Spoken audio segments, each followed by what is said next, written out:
Yeah, right around the All In initiative, we had just had our son a couple months prior to it.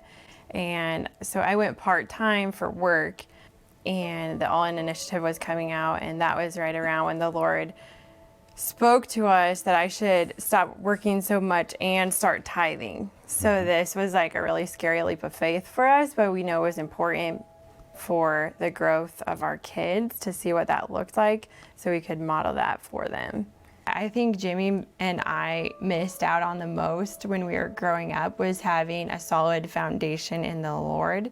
And we feel like now in our 30s, we're really honing in on it, and we just wish we would have started sooner. We knew that it was time for me to just take a step of faith and stop working to be able to be there for the kids so I could invest in them spiritually as their mother. It was challenging in knowing like when to do that though, because we were scared about like how are we going to provide for our family. Probably just being worried of the possibilities of things that we might lose out in, and not just having faith in that God can take care of it. He had placed in our heart for Jimmy and I to start a business together. It had been maybe 3 years before the All In initiative.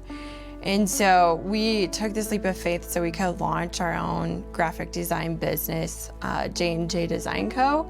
This would give me the flexibility I needed to put my kids first. I wanted to know it was from him and it wasn't just like something I was thinking of on my own. There was a sermon about 2 months ago where Denise and Kappas were praying for people to be filled with the Holy Spirit. And Jimmy and I went forward because, you know, we had a lot of things, but we needed the Spirit to guide us in this season. This woman was standing next to me and she leaned over and asked if I wanted to be prayed over, and I was like, yes, of course. And she prayed a very specific prayer for me and all the things we were going through, and I didn't even know who she was. I had never even met her. I wanted to meet her, so we got her phone number and we set up a coffee date. The only day that we could get together was November 1st, and that was the day we already had set a goal to launch our business, not even knowing the two were related. When we got there, got to know each other's stories, she was actually praying for someone to design a logo. So she was our first client the day that we launched. So we were just overwhelmed by God's faithfulness and His provision, and so that's why we just continue to put our trust in Him.